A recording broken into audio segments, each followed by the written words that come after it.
It's the Mike Francesa podcast on the Bet Rivers Network. Good morning, everybody, and welcome to the Mike Francesa podcast. A little bit of a potpourri in this podcast today. We'll do some baseball down the line with Bobby Valentine as we move a little deeper into the month of April with some surprises and some decent play from the Yankees and, erratic play from the Yankees and very, very strong play from the Mets, who yesterday did something they hadn't done in a very long time, 1979, which was sweep a doubleheader from the San Francisco Giants, who are a very, very good baseball team. So that was an impressive display by the Mets, who are off to a fast start under Buck Showalter. All right, I want to begin with the NBA, though. As you know, it takes them a couple of weeks to play these series. It takes them a couple of weeks to play these series. They like to spread them out. There's no question about that. So you got days in between these games, but really a very, very big issue has arisen, and that, of course, the injury to Booker. Now, last night, about halfway through the third quarter, after a 31-point first half, he gets hurt. He injures the other hamstring. He had problems during the season. He missed 7 games with a left hamstring problem. Now this is the right hamstring. Remember, he also hurt his hamstring during the finals last year and didn't tell anybody. And that plagued him from games, well, depending who you listen to, really late game 3 all the way through the rest of the series. One of the reasons why they may have fallen a little short. There were a lot of other reasons, too, in a series that I thought they really should have won. But everybody has forecast big things for the Suns, who are, I thought, opening the playoffs ahead above everybody else. What they can't sustain is an injury to their best player. And now the series is 1-1. As last night the Pelicans came from behind and won that game, played very well down the stretch. Ingram, McCollum, even Alvarado had a couple of big baskets, and they fall short. The Suns do. So the Suns now go to New Orleans with the series 1-1, looking at a longer series than they had anticipated, but also with a huge question mark, which we haven't answered yet. We'll know more by tomorrow on what the status is of Booker. Now, in these playoffs, clearly, there's no doubt about it. What it comes down to is how you have, what kind of night you have from 3. I mean, it's not any more complicated than that. These games, if you look night after night, 62, 75, 77 threes attempted in these ball games. Last night, again, 76 attempted in the Atlanta game. A lot of misses from the Hawks. A very, very tough night for Young, who was really been embarrassed in the series by the Heat defense. They have turned him over. They have caused him all kinds of trouble. He's whining about the officiating, never a good sign. And he has had a very, very tough series through 2 games. And Jimmy Butler, who usually raises his game significantly in the postseason, has played really very, very well and is a exceedingly dangerous player this time of year. I think one of the really better players this time of year. You can expect big things from him. You really can, night in, night out. But you see the number of threes that are shot. You see how many open threes teams are able to get. Such lacking defense in transition, lacking defense in a lot of these games. I mean, you watch, and some of these teams do such a terrible job of guarding the 3 on the perimeter against teams like Golden State, which are going to shoot it all night. They're going to put 4 guys on the floor who can shoot it every time they get their hands on the ball, and you have to be able to deal with that. If you can't beat them. That's all there is to it. They're going to shoot threes. They shot 40 in their 126-106 win the other night, and in that game, if you look, you get 10 3 attempts from Poole, 8 from Thompson, 10 from Curry, and then spread out the others, 3 here, 4 here, 4 here, 3 here, and you wind up shooting 43s in the game. The other thing that has become very obvious is the emergence of young players. Now, Poole has been developing all year, and they have done a sensational job of developing Jordan Poole. Give the coaching staff credit for that. Give the organization credit for that. They have done a really terrific job. And he has had a sensational start to the series. Matter of fact, he almost broke Wilt Chamberlain's record of 63 points for the first 2 games in a playoff career. I mean, 63 doesn't sound like a lot for Wilt, and it's not. I mean, the number could have been 90 or 88. But the number was 63, and he almost broke it. But Poole, who has, quietly developed, 8 points, then 12 points this year, 18 points, but now coming really to the fore as a dynamic force in their team. But look elsewhere. Doncic hurt for the Mavs, and look what Brunson has done. Now, Brunson's an old favorite of mine because he's a Villanova guy who won 2 championships at Villanova, who won Player of the Year at Villanova. But look at his development. He's a second-round pick that the other night, all he did was put up 42 points. I mean, think about it, 42 points. He has had a sensational playoff performance. How about Tyrese Maxey, the former Kentucky player, who was taken with the 21st pick by the Sixers, 38 points in Game 1, 23 points and a splendid all-around game in Game 2. So all of a sudden, you're seeing these guys not just emerge as players, but emerge as dynamic scoring forces in these playoff games. Dynamic scoring forces. I mean, if Butler gets 45, you're not shocked. I mean, whatever Curry might score, even if it's like the other night where coming off and playing 6th man, he, averages more than a point a minute, which is, exceedingly impressive. But still, Curry played 22 minutes, scored 34 points. Remarkable with the game he had. But, hey, he paraded to the foul line. He made 5 threes. He shot 17 shots in 24 minutes on the floor and scored an amazing 34 points in the ballgame. And they can bring him off the bench, and they can put 4 legitimate, dynamic three-point shooters on the floor at the same time and play small ball. And a lot of these teams can do that. And you're seeing more and more. Go back a generation. I used to love these battles at the Garden when it would be the first one to 80 for the Knicks and the Heat. Rarely did anybody get near 100 points, no less than the scores you're seeing night after night in the NBA. Last night, the Pelicans score 125. The Grizzlies score 124. The Heat score 115. The night before, 126, 110, 112. The day before that, 110, 115, 115, 120, 130. You're seeing a lot of points scored in these playoff games. It used to be playoff basketball meant you ratchet up the defense, you limit your rotation, which means you take your bench down to where you're only really playing 8 guys. Some teams even 7 for the most part. You limit minutes dramatically. Your starter minutes go way up. And you see possession by possession be so tough in the second half, especially in the fourth quarter. Not the case anymore. There's a rare defense, but for the most part, you're up and down the floor. Last night, an example, the Suns, who are a championship caliber team, played just terrible, and I mean terrible, transition defense in the second half. Utterly embarrassing transition defense in the second half of that game. You are not seeing a level of defensive intensity. You're not seeing teams be afraid to go to their bench, and you're not seeing games where you're seeing player after player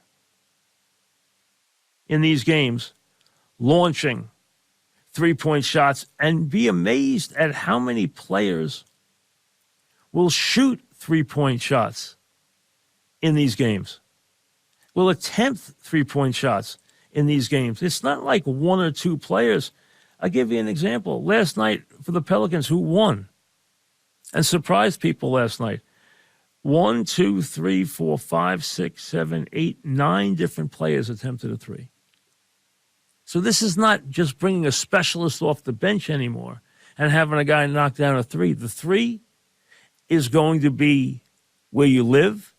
A three most nights is going to be where the team attempts its most shots.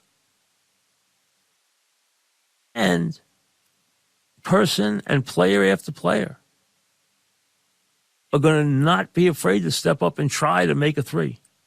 And how you perform in that area a lot of times decides how these games are played and who wins. It's a completely different world now in the NBA. You can have enormous leads be eradicated. You can have tremendous changes in the scoreboard because it's nothing to see a 14 or 15-point run. A couple of turnovers and a couple of bad defensive performances or bad trips, and the next thing you know, you've given up 11, 12, 13 straight points in these games. So it is a very different NBA we face in the playoffs. And if Booker is hurt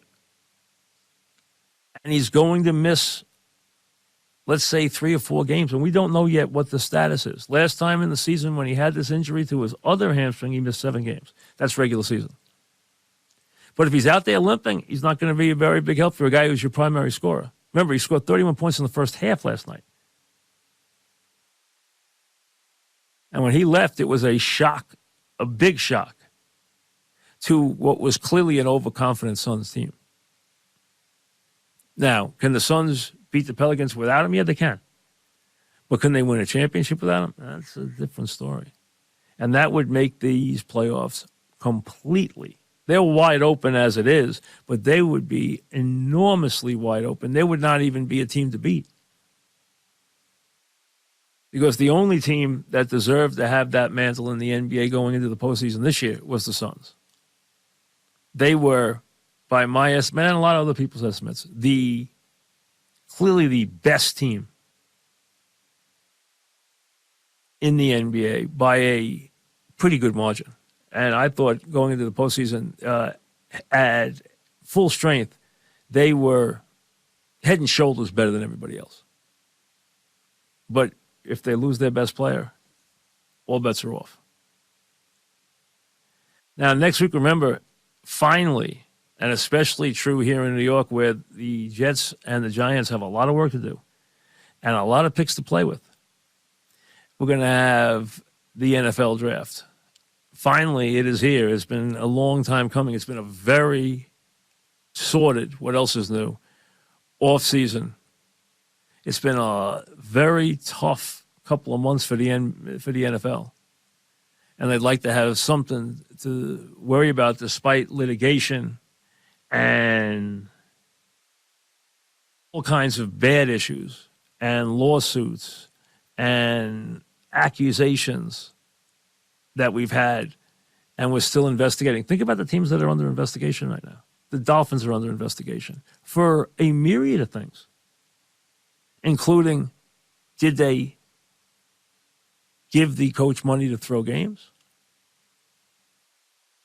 Did they try and tamper with Tom Brady, who was still at the time the property of the Bucs, and offer him part ownership of the team?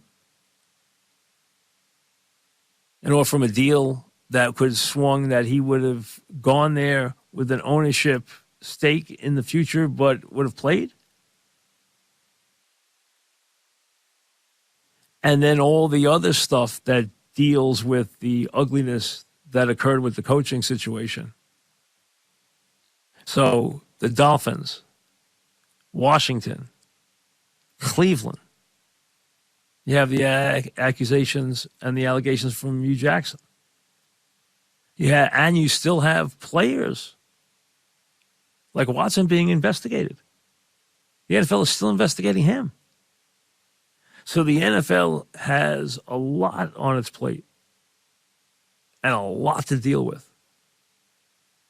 But at least for a couple of days, it can put it back to where it's about building futures. And the way you do that is obviously through the draft, the lifeblood of the sport.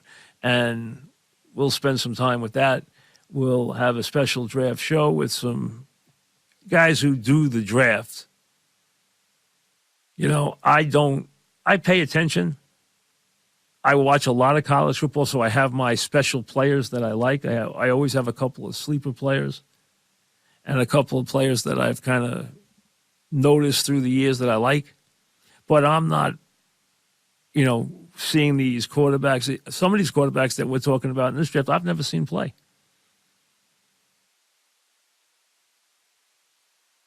And there are a lot of interesting players at the top of this draft, both in terms of defensive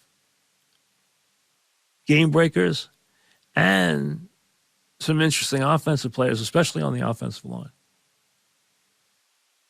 And considering what the Jets and the Giants are hoping to accomplish in this draft, it's a very big time for New York fans. So we'll get into that next week. You're listening to the Mike Francesa podcast on the Bet Rivers Network. We thank you for the enormous response to the podcast so far. We really do. And we want to give you a chance to get involved if you want. If you would like to send a question or a comment, and I'm sure some of you would like to, send it to Mike Francesa Podcast at gmail.com. Send it to Mike Francesa Podcast at gmail.com. And we'll try to sprinkle a couple in each program if we get a chance. But make them good. Don't make them crazy, okay? Make them so that I can read them on the air, all right? Don't make it stuff that I don't want to just eat. I'm just going to take it and throw it away because, make it legitimate, okay? So Mike Francesa Podcast at gmail.com. And remember, go to betrivers.com in New York if you're listening, or in New Jersey or Connecticut. Make your bets at playsugarhouse.com. So whatever you like to do. And they give you a myriad of bets. You got the Kentucky Derby around the corner. Unfortunately, it's hard for me even to mention the Derby this year. I have to tell you. It really is, because I'm still heartbroken that High Oak will not be in the Derby. I really, really thought he was going to be a major factor in the Derby this year, so it's killing me. We'll have to wait to prove that he was as good as I thought he was. We'll see if we can prove that in the second half of the season. But, boy, it's tough to even mention it. But we always look forward to the first Saturday in May, and we'll deal with that as we are just a couple of weeks away from the Derby, which comes your way on May the 7th. Plenty of golf still ahead. You got the PGA right around the corner, then the U.S. Open right after that. And golf is fun. It really is. It's fun to bet. I had Lowry. I picked Koepka, and he didn't make the cut. He was terrible. And until further notice, I'm going to have to back off Koepka a little bit because he hasn't been as consistent now after that great run that he had in the majors. I had won on Scheffler a couple of times. I didn't pick him because he was only 12-1 this past week, but he did a great job in the Masters. I did hit Lowry, though. I gave you Lowry at 45-1, and if you played him, he was 10-1 to finish in the top five, which he did. He finished third. So I did give you Lowry as a long shot, and he played well. And he wasn't a crazy long shot, but he was 10-1, which was a generous odds for the top five, and he did finish third in the tournament. I know somebody who won a Masters pool because of the fact that Rory and Morikawa chipped out and holed out as they did. Do you know how crazy, do you know what the odds would be on either one of them on a hole where there's no birdies, 18? Either one of them holding out of that trap, and then to have them both hole out of the trap on 18, as they did, it changed Masters pools everywhere. As Rory came out of nowhere to finish second, he shot 64 the last day. So he came from in the 30s to finish second. And Morikawa wound up being tied for fifth. So they impacted pools dramatically for the Masters, a lot of which deal with prize money and different things. So it changed things unbelievably. And Rory really upset everybody's apple cart by just coming from literally nowhere in the last 9 holes to finish second at Augusta and shoot a closing round 64. As we said, when we come back, Bobby Valentine. Email the Mike Francesa podcast. Drop Mike a note at mikefrancesapodcast@gmail.com. I'm going to throw you right into the fire, Bobby, in this. Charlie Blackmon signed a deal with Maxim to endorse the gambling site. Now, I don't know if this is legal or illegal for active players to now endorse these sites. We know that baseball's a partner. We know that all leagues now are involved in this. This is now, from a general manager, an ownership, and a managerial standpoint, a very, very ticklish area baseball is getting into with player behavior, and then have players endorsing the sites. It's very interesting, isn't it, Michael? It is legal. There might be something where he can't give tips on his own team or something like that. But it's really interesting. With all the scrutiny, though, that we have on players today, it's not like 1919 with the Black Sox and you don't know what people are doing. I really think that, it's just a way for him to, maybe he's invested in the company or maybe he's just, getting another payday. It's the way of the world today. Very strange. There's going to be some hard things to find where the line is in this. There's already been with a player in the NFL, as we know. It's going to be very tricky to see how this unfolds. And considering how much baseball was against this, it's almost comical that now they're in business with these guys. It just shows you how much. I mean, I never in my lifetime thought that the leagues would be promoting active gambling. That I never thought I would see. Well, I really think it has a chance of being the way out of the doldrums for baseball. I think so many things happen in the game of baseball that you could, in fact, bet on, and you can, in fact, bet on. And I think if the teams actually set up a net where their intranet only is within the ballpark, that you have to be at the ball game to make a particular bet or particular bets during a game, I think it could increase attendance. I do. I agree. And baseball's actually set up perfectly for it because you can play between every ball and strike. You could actually make another wager.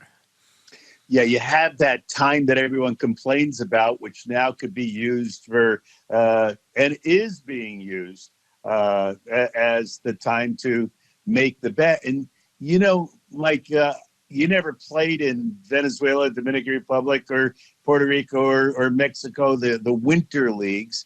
But in the stands during those games, between every pitch, there are bets being made between, one guy with three guys. Hey, I'll bet you it's a wild pitch. Absolutely. Or, and so we're just evolving into that kind of scenario, which I think could be really good for baseball. It could definitely make it more popular. There's no question. It's just, considering baseball's stance against this whole thing through the years, it's just quite ironic the way it has unfolded. And then I see this morning Blackmon actually promoting a site. And I'm like, now I've come full circle. I saw a game last night, Bobby, that I categorized. I don't know if you caught it. The Yankee game was the worst 4-2 game ever played in the history of Major League Baseball. You had the Tigers not only drop a pop fly that or any of three guys could have caught with the bases loaded, but then dropped the second one in the second inning, and then I actually watched the pitcher throw the ball into the dugout while he was on the mound, while he was trying to throw it to the plate, throw it in the dugout. And then watched 15 walks, and nobody could get a hit with a man on base. This was the worst. The two starters were out in the second inning, including Cole. This was the worst 4-2 game ever played. Well, sometimes you have clunkers like that. And, I remember in the minor leagues, the pitcher throwing the ball in the dugout, but he did it intentionally because in those days you could yell at And everyone did yell at the pitcher and yell at the opposition. And I guess someone was on this one pitcher for, I think it was the geez, the Giants minor league team. He just took the ball and flung it right into the dugout. Hey, you know what? And I'm watching last night. This was a ball that clearly on a windy, cold night in Detroit, and it was cold. It was in the 30s, and it was windy. The ball with the bases loaded was popped up behind the plate. The catcher turned, and you know that's a tough play for the catcher when it's back over his head and the ball's coming towards the field. But the first baseman and the pitcher, never moved. They just stood there, and the bases were loaded, and they let the ball drop. Well, sometimes early in the season you get some clunkers, and that's one that baseball's not proud of, that's for sure. Then on the other side, the Mets beat the Giants a doubleheader. First time since 1979, and the Giants are good. They got good pitching. The Mets come from behind in the first game, get a gem from Scherzer in the second game. Hey, the Mets right now are on fire. If they ever get DeGrom the way Scherzer's pitching, if they ever get DeGrom healthy, they are going to be one nasty club. Yeah, they're the one team right now that seems to be separating themselves, even though it's only 10, 12 games into the season. But, the rest of their division just isn't playing the way the Mets are playing. But, again, it's in that 10-game, 12-game sample, and every team's going to go 2-8 before the season's over, and you just don't know when it's going to happen for the good teams. I'll tell you, Scherzer's looked unbelievable last night. 7 innings, 10 strikeouts, 1 hitter. Really dominant. He's already 3-0, and he looks the part. You talk about what a guy brings in terms of just attitude and toughness, and taking the ball and having a responsibility that I'm going to lead here. You can see that from Scherzer a mile away. Yeah, he, along with Verlander and Kershaw, some very veteran pitchers, are off to phenomenal starts where they actually look unhittable. And, they're going to have to withstand the test of time, because this isn't a sprint. We're playing 162 this year. Now, a couple things have jumped out. Batting averages are even lower than they were last year. But now, for the first time in years, there were more stolen bases on Sunday than home runs. For the first time in years. Some teams have stolen more bases already than they have stolen in years. So there's been a little more accent on speed. Nobody's really hitting, and a lot of rumors about the ball. Now, it always starts with the ball.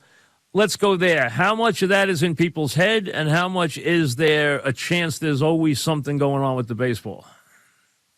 Well, I think balls are different every year because, there's not that real scrutiny, where you cut the ball in half and make sure that it's exactly the same inners that it was in the past. But they can juice up the ball possibly, or, maybe everyone got the memo. Is the memo from the analytics department that, hey, we can steal more bases, and that's like, hitting doubles instead of singles? Is it from the commissioner who says, hey, we need more action in the game, lets everyone steal more bases? But without a doubt, the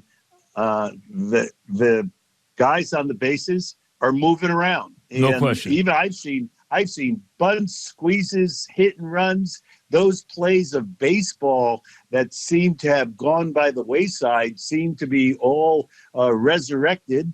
And I think it's a good thing. Good point. I don't think I saw a hit and run last year. I've seen a couple of them already this year. I don't think I saw one.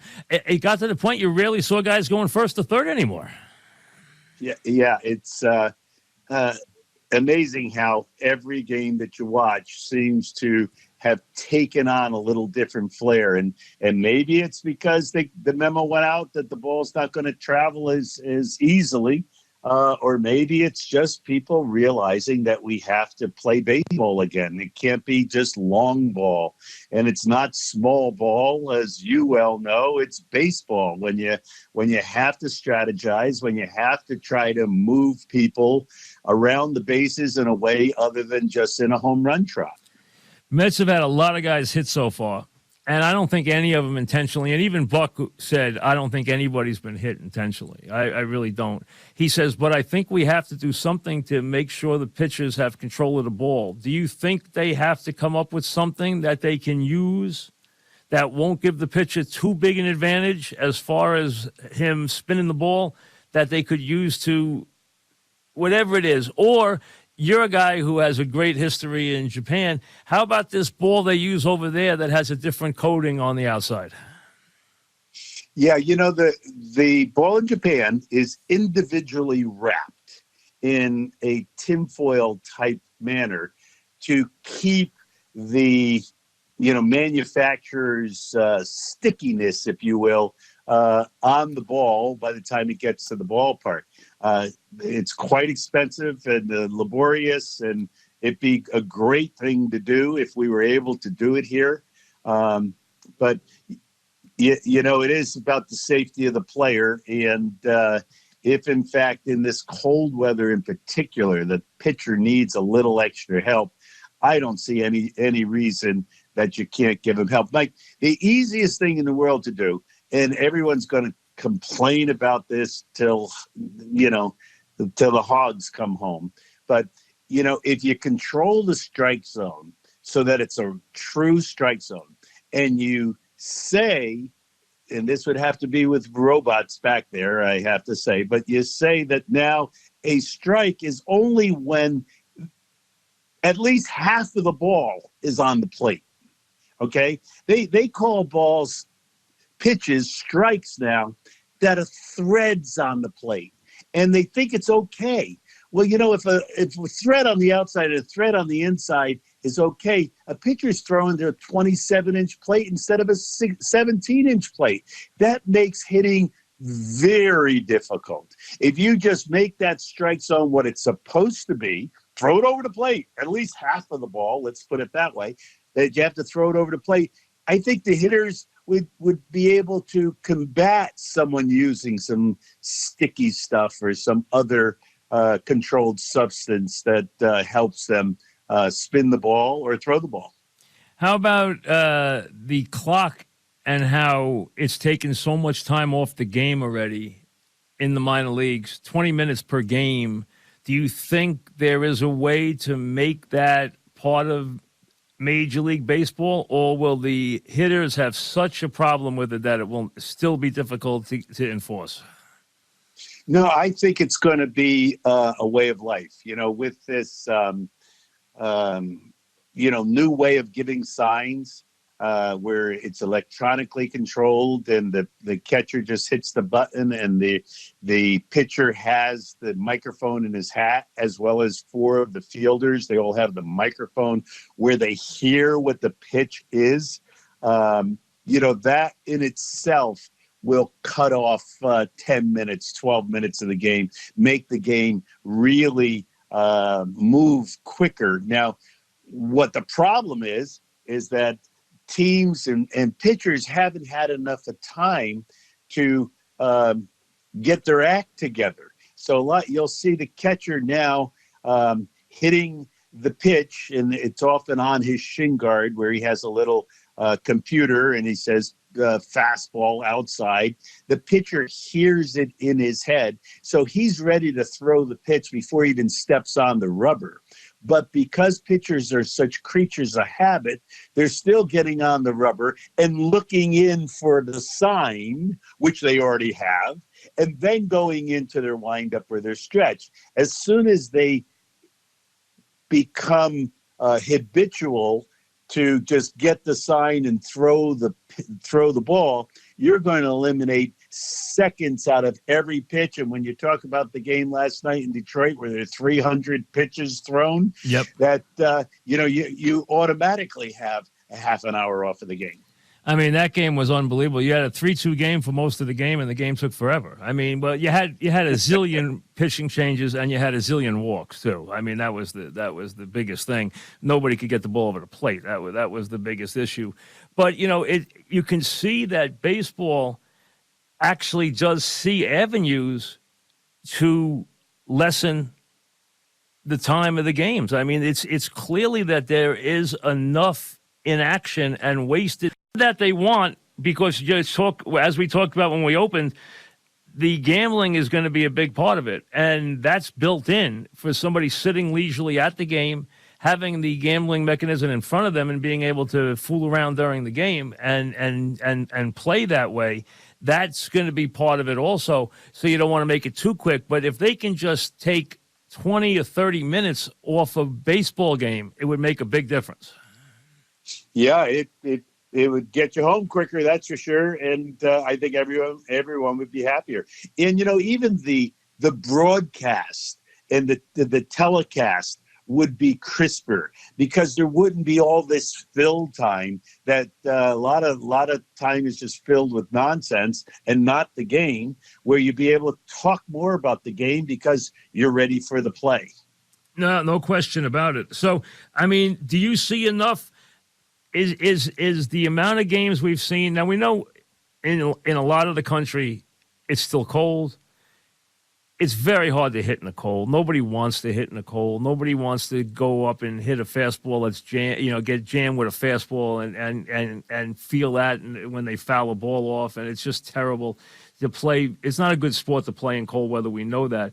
Do you think that's as big a factor as to why we've seen so limited offense, or do you think we're headed somewhere where we're just going to have a season where there's going to be a lot of limited offense? No, I think there's going to be plenty of offense.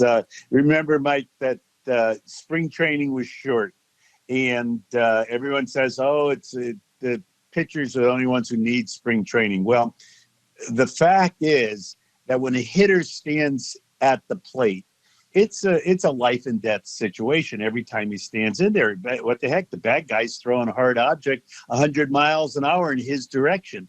And so what all hitters need to do when they step in there is recognize that when the pitch is coming out of the pitcher's hand, that it's not going to hit them in the head. Once they figure that out, then they can determine, how and where to swing. Well, you don't recognize these different pitches that different pitchers throw until you get to see enough of them. Then they become clearly recognizable. I saw the game the other day where Mike Trout, even though it was in shadows, but this is the greatest player in the game, according to most, and I think he is.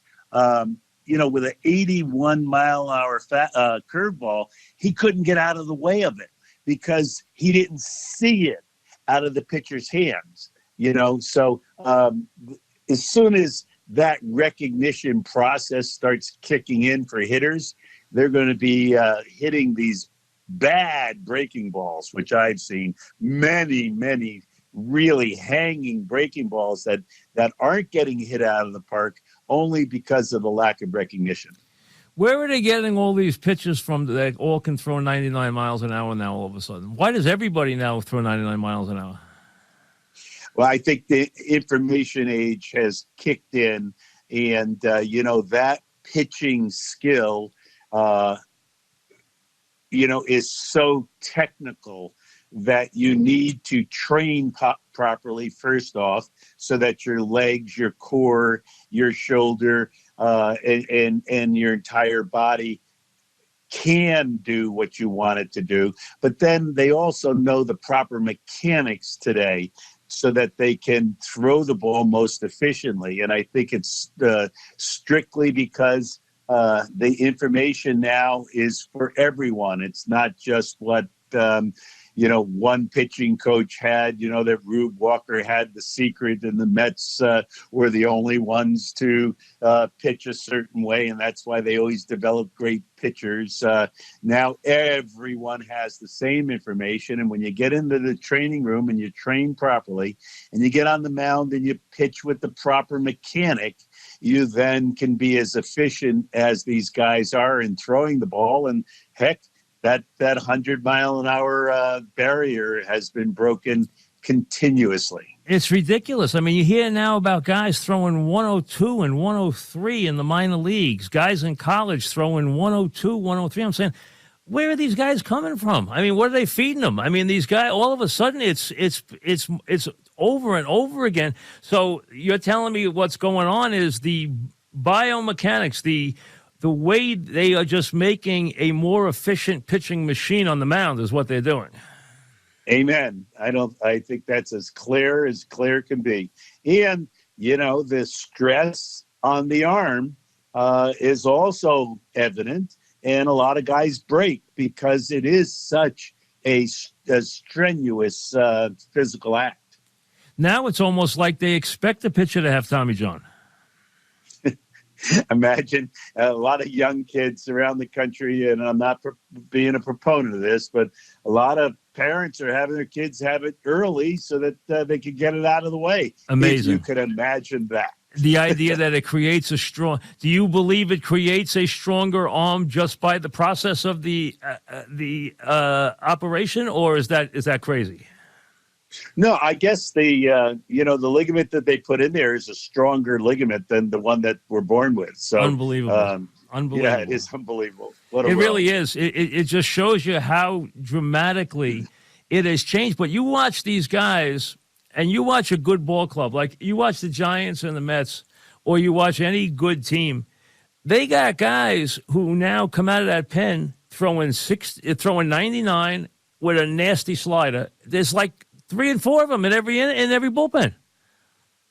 Yeah, and again, that's a relative thing, that there are 3 and 4 in every bullpen, and so the hitters will see more of this. Remember, when a guy threw 100 miles an hour, no one hit him. Now guys throw 100 miles an hour, and they can hit 100 miles an hour, and that's because it's all relative, because they've seen more 100-mile-an-hour pitches today than they did when Nolan Ryan was throwing them. So it's easier to hit. It's, what the heck, 100 is only 10 miles an hour more than 90. It's only 10% faster, but it's night and day in relative terms. Amazing. It's remarkable. You knock a starting pitcher out, as an example, in the Yankee game. They get Cole, a dynamic starter, out of the game in the second inning, and they don't score the rest of the game. You see that a lot now. Because the Yankees turn over to a bunch of really strong arms. It's remarkable that's in the old days that didn't happen. You went to guys who were bad pitchers who were going to fill that spot if you were ever going to take the starter out that early. You didn't want to take the starter out that early. Yeah, there are more good arms. There's absolutely no question about that. The long man that we used to have, the mop-up man that we used to have. He used to be a bad starter, really right? No He used to be a guy that was a bad starter. Exactly. Now that 5 innings is taken up by 5 different guys. Right. So it's unbelievable. And that's why it makes it so much tougher to hit now. The guys you hit coming out of the pen, a lot of times got better stuff than the guys you hit in the starter. You want to keep the starter in the game. Exactly. And once again, though, Mike, just to put things in perspective, the days gone by, the relief pitcher used to come in, and maybe one guy would come over and say, hey, I saw this guy in the Dominican, and this is what he throws. But today, when a guy comes into the game, the hitter has already seen him on film. He's already seen all the analytics about him on what pitches he throws and when he throws them. They know how quick he is to the plate out of the stretch. So it's not that foreign opposition. It's kind of a known quantity, and that should make hitting a little easier. You have, if you're looking for surprises or disappointments in the early season, Colorado's 8-3, which surprises people, no question. Oakland, who everyone thought was going to have a miserable season because they got rid of everybody, is off 7-5, but they've played Baltimore the last couple of days. Give them credit for that. On the downside, Phillies are off slow at 4-8 as an example. There's not too much else. Cincinnati wasn't supposed to be good, and they're off really slow. Anybody early that you're at least a little surprised by or concerned about? Not really. The good have been good, if not very good, and Baltimore has 3 wins, and I guess the And Yankees they beat the Yankees twice. They have 3 wins, and they beat the Yankees twice. And somebody's going to be, we mentioned this before, 17-2 against them, and the team in that division that is probably going to take that division. The Yankees better get it going. Yeah, I mean, when you lose to them in that division, you lose ground to the rest of the division. There's no question about it. I mean, that's just you can't really afford. You can't go 500 against them and win that division. It's going to be impossible because somebody's going to have a great record against them. I totally agree with that. How about the Phillies? You a little surprised by them? Yeah, I'm a little surprised. I still don't know the Phillies. When I see that team, it seems like such a hodgepodge of what they are. I think they just they need a little better identity, and they don't have one at this time. The Reds ripped Voit for what they said was a dirty slide.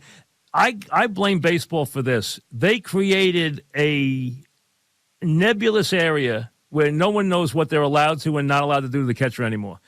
It's not old-time baseball anymore, where the catcher knew he had to protect himself. Now, these catchers don't think they have to protect themselves at all, and, it's still a fine line with the catcher. Yeah, I liked that rule change, Mike, where, you can't just hit someone when they're, not expecting the guy to be barreling into him. Well, I guess they always expected it, but a lot of times they didn't see it coming. And a slide that makes contact now automatically becomes a dirty slide. So, it is a fine line. But I do wish that, I think we might have mentioned this already, I really do wish that they would reconsider the slide at second base. To have guys turning double plays who aren't athletic, really upsets me, because the game of baseball used to have that one particular wonderful team and athletic play. That's when the shortstop or third baseman would get the ball and have to give a precision throw to the guy at second base, who would in a split second have to catch the ball, throw the ball to first, and dodge the runner who was sliding into him. It was an athletic event. It was like being at the ballet and watching a spectacular performance with the second baseman and sometimes a shortstop getting out of the way, jumping over the sliding opposition. And they took that athletic play out of the game. And I think, one, you get many more double plays because of it. Two, you don't have the athleticism in the middle of the infield that you used to have. These shifts have guys, have third basemen turning double plays at second base who have they shouldn't be around the base at second base, because they're just not that qualified to do it. So I just wish, there's that one play at second base where, the New York Met, what was his name? I forget. Tejada, I guess, broke his leg. Oh, sure. And I forget the exact, but bring it back. Let the athletes perform. And would you be a proponent of having what they use like in Little League, having 2 first base, where you have the guy running to the outside base and have the inside base for the fielder? Do you like that idea? Oh, absolutely.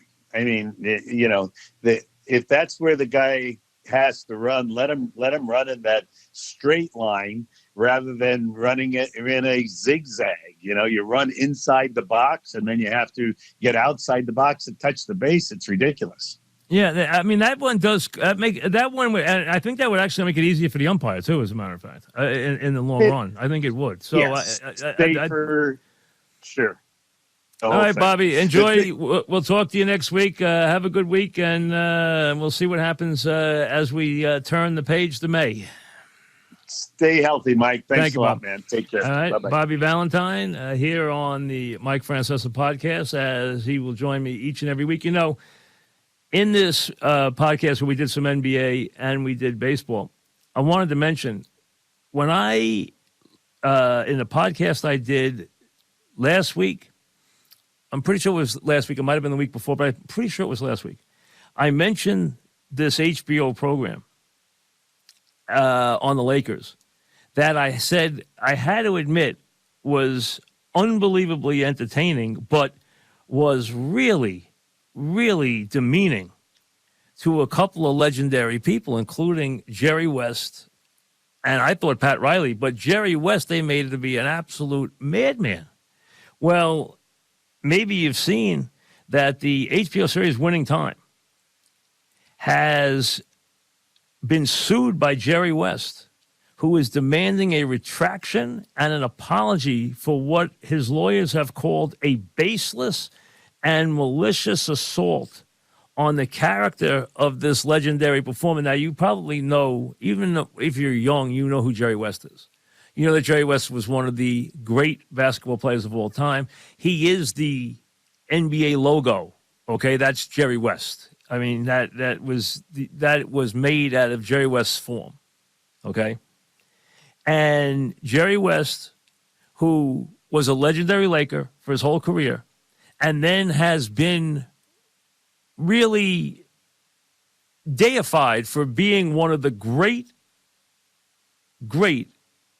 talent evaluators in the history of basketball, if not the greatest talent evaluator in the history of basketball. He is phenomenal at it. He's built championship team after championship team. Well, they have depicted him in this thing as a absolute mental case, which I mentioned a couple of weeks ago. And they say that not only does it bear no resemblance to the man, but that they feel that the West family and Jerry have come under incredible distress. Because what Jerry West has is his legacy. What Jerry West has is how people remember him. And he is crushed that he is being depicted to a whole new generation of people on this HBO series, which he has clearly watched. Like I said, if somebody watched it with Pat Riley, who we know Pat Riley really well. I feel I know Pat Riley really well because I spent a lot of time with him through the years, especially when he was here with the Knicks. Pat Riley is a tough man. He is an incredibly competitive man and an incredibly prideful man. Okay? You know, the style he created, his look and everything else. Check out how they depicted him in this program. Now, you're watching his metamorphosis during the program as he's starting now to evolve. It's the last episode. Into the Riles, who's going to become the big coach who becomes the, Gordon Gekko-looking coach with the outfits and the hair and the whole thing. And then becomes this legendary guy. But it's unbelievable how he's depicted, and the way West is depicted is mind-blowing. I don't know. It's a fine line here. I don't know if he can, or his lawyers can do anything. I don't know if they can get this stopped. I mean, they're calling it fiction.